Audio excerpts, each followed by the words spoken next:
Hey, how you doing, Mr. Espinoza? You gotta unmute yourself. Left hand corner. Hey, how you doing, Mr. Espinoza? I'm good. Steven's fine. How you feeling, Steven? I'm good. Two questions for you. One, can you do you have any influence on the biggest fight that everybody wants to see is Terence Crawford and Errol Spence? Should Errol Spence get past Dana Sugas? There was comments made that the financially it may not be there. And the second question is, could you just clarify? Recently spoke to Demetrius Andrade's dad, and he stated that Demetrius Andrade, it was false that he pulled out of the JERMELL Charlo fight 12 days before the fight, that he never signed a contract. Could you just give insight to those two? Look, at the end of the day, whether he signed his contract with his promoter or not, I don't know. That's not something, that we get into. Our deal is with the promoter.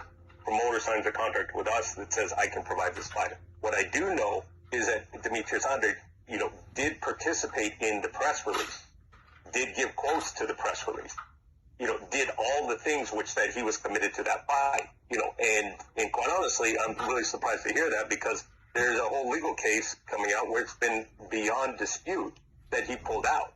So, he was in that fight, and he gave quotes, he participated with it, with the press release, he was on board with announcing it, his promoter was on board, and we all know, there was, thing with Rock Nation, he got pulled away, he got lured away for that, at least, that's the story everyone's heard from various sources. There was legal action between Andrade's promoter and Rock Nation. I don't know how it was resolved. But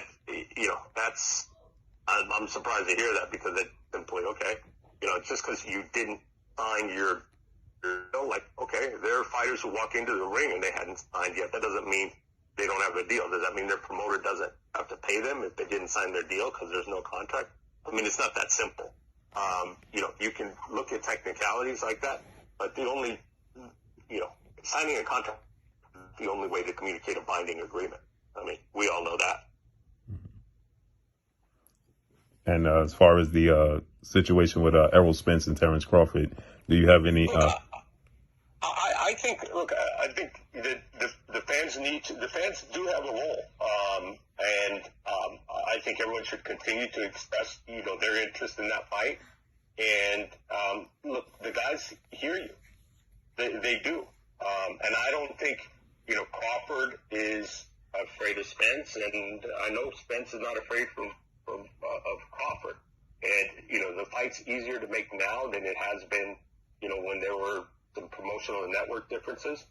So I think this is not the time we should all stop pushing for it. I mean, I think it is possible. Like if guys are going to ask for $20 million each, and I'm not saying anybody did. But, if the guys are going to say, look, is this a, $100 million pay-per-view? I don't know if it's that, but it's, it is a very attractive fight, and there should be a way to make a deal. So I'm more optimistic now about being able to make the fight in the near future than I was 6 months ago or a year ago, that's for sure.